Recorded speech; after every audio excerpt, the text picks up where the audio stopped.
Welcome, everyone. I'd say one of the conversations I have oftentimes with marketers is around how do I gain relevance to a different target cohort than I currently have. And I'm super excited for this conversation. We're here with Val Kubizniak. Very good, very good, yes. She's a global chief marketing officer for KFC, where she oversees marketing strategy across 150 countries, more than 33,000 restaurants. And that's the brand's touch point in nearly every corner of the world. We already know this is a 75-year-old business. We heard that a few times. But I think her value, and we're going to get into this, is way beyond sort of the creative campaigns and the fact that she's been recognized by Brand Innovators as the top 100 women in brand marketing. Applause there. Yeah. And her approach to what she calls low ego marketing, which I love this concept of great ideas, concepts come from anywhere. 100%. Yeah. So with that, we're here to talk about this paradox. The legacy brand, the established brand, continuing to grow its audience with relevance. So let's start with a quick question here around, so what do you feel is riskier? A legacy brand staying true to its roots or completely reinventing itself? Just start with the easy questions. But I think it's fair to say at some point I probably thought it was riskier to kind of completely reinvent yourself. And I actually think most people in the room would say, well, we probably have to do a little bit of both. But actually, that's what I call the safe innovation trap. I think a lot of brands kind of go, oh, I've updated my logo, or I've had a fairly bold campaign, but there's no real conviction behind it. And consumers can actually spot that pretty quickly. So what I've actually learned is that consumers, they will forgive you for a bold move that may miss the mark, but they're definitely not going to forgive you for being boring, because actually they won't really see you when you are being boring. So yeah. I love that. And actually I do have a piece of work that I might be able to kind of show you. This is from our market in the UK, and this is our Believe campaign. So about 18 months ago in the UK, I think people were, sick of the government. They had the cost of living crisis. They were losing belief in the football, their football team. But I think what KFC reminded everybody in the UK that there was one thing that they could believe in, and that's believe in chicken. So I'll just play this film. Welcome to the news at 11, where we'll be chatting to the Minister for Artificial Intelligence about recent accusations that he's not real.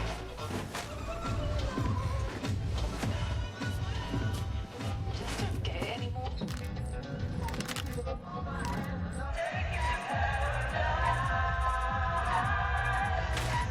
In light of recent events, it begs the question, what can we even believe in anymore?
Yeah. All right. And I think that was a pretty, it was a pretty ballsy ad. We're showing a live chicken, but it got the whole UK talking about it. And I think that was 18 months ago, and we're still kind of evolving the campaign. And I think that's, as I said, really kind of where marketing hits the sweet spot. We're still about chicken, but we're doing it in super relevant ways. I love that imagery too. That great chicken brings people together. For sure. KFC, yes. So let's go on. So how do you go from fast food chain to cultural catalyst? Yeah, look, I think that's a good question. I think the reality is that, we don't own our brand anymore. We really kind of own our brand with our consumers. And I think once we kind of, realize that, so our job is actually as marketers is not to become a cultural engine. We need to create the conditions that our consumers actually help achieve that for us. And I think I've probably said at some point many times in my career, how do we get people talking about KFC? But actually, I think the kind of the shift that we all need to make is how do we actually do work or create experiences that's actually worth talking about? So I think that's super important, is just realizing that we are kind of co-creating the brand with consumers. I think the second thing, we are absolutely in the age of fragmentation. And I think we've all kind of heard people say, oh, attention's really, it's really hard to grab people's attention. But actually, attention isn't scarce. It's just really, really picky. So I think our job as marketers is to find ways to really kind of cut through all of that and actually dial up the creativity. And, you can't always be louder, but you have to be more interesting. And I think that's our job as marketers. I do have another film to play. This is actually a piece of work that we ran in KFC Thailand. And KFC Thailand turned 40 last year. And to celebrate that, we put together, created a piece of work that was wacky, over the top, slightly zany, but very much in keeping what Thai culture is all about. And it's based on the very simple premise. Sometimes you can have too much of a good thing. This is called Cake Verse. One girl CCP ต้องจัดให้ฉลอง เธอถ้าทุกอย่างกลายเป็นเค้กคงตลกดีเนาะ กับเขียวหวานก็59 บาท24 กรกฎาคมนี้ที่ KFC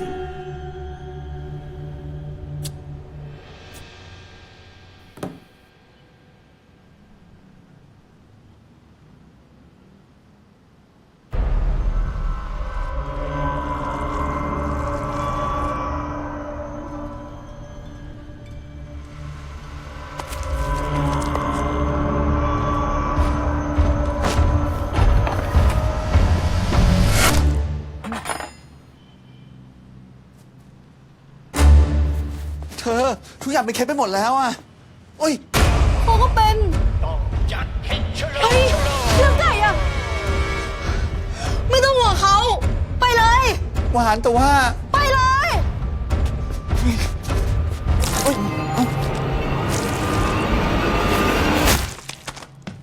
อย่าลืมวิ่งแซมเขานะ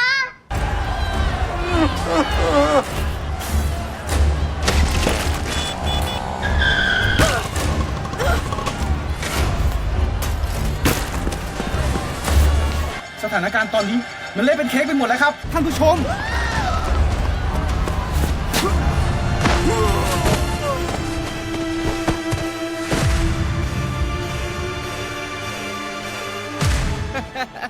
ทุกอย่างกลายเป็นเค้กไปหมดแล้ว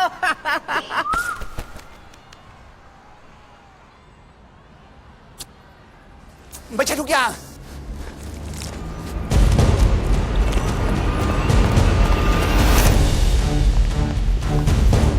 ต้องจัดให้ฉลอง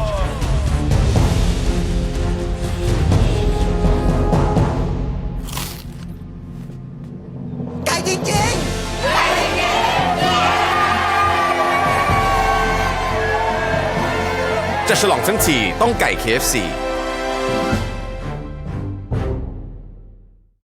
Happy birthday, KFC.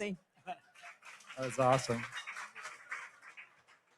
So next, this kind of shift is empowering, but I imagine took some strength at the leadership level. I mean, you have probably people that have been there a while, wondering, What the hell? yeah, how big a risk do we take here?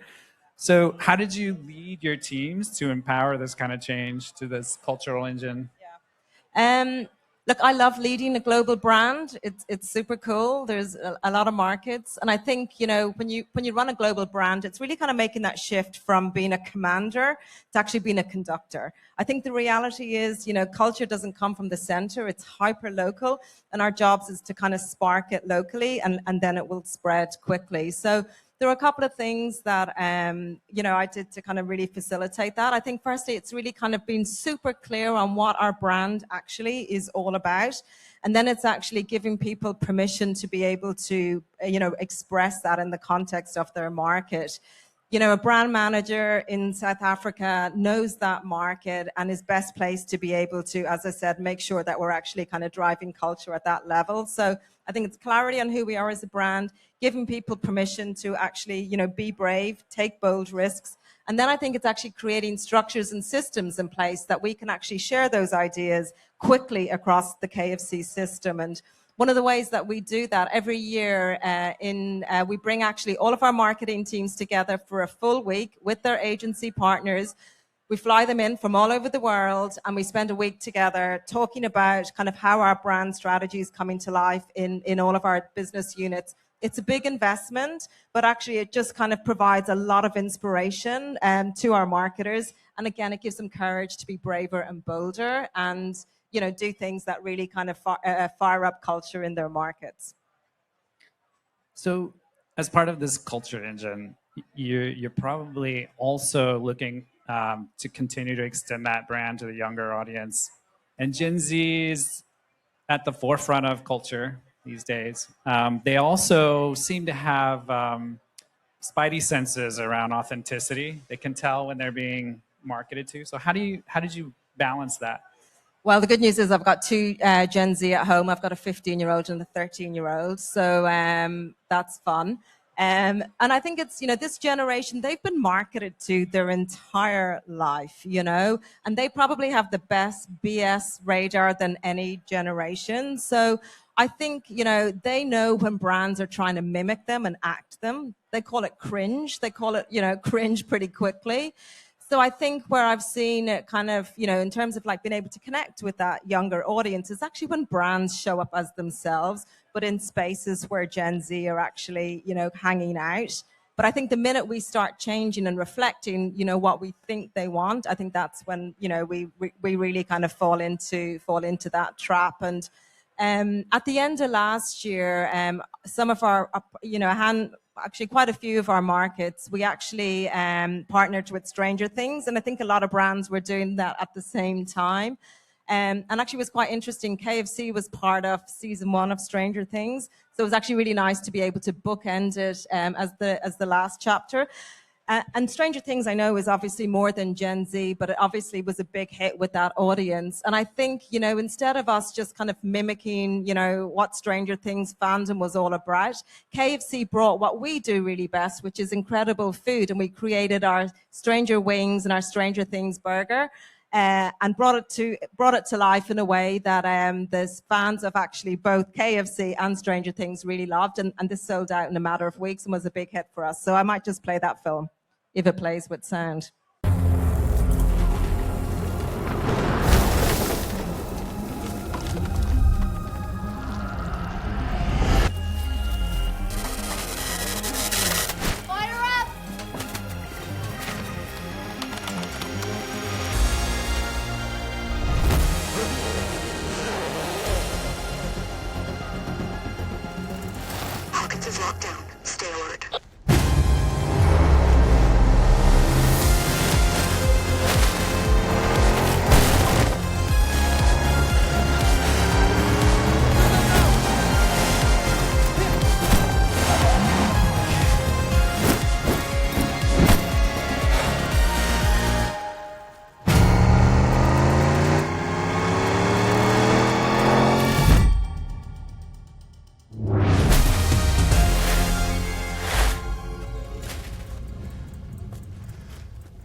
think, but obviously we are a 75-year-old brand, and I think we are always looking to also, like genuinely recruit new audiences. And I think one of the ways that we're also doing that is actually kind of expanding into new spaces. We're obviously all about delicious fried chicken, but we think we've got permission as well to expand into new spaces. And one of those is the beverage opportunity.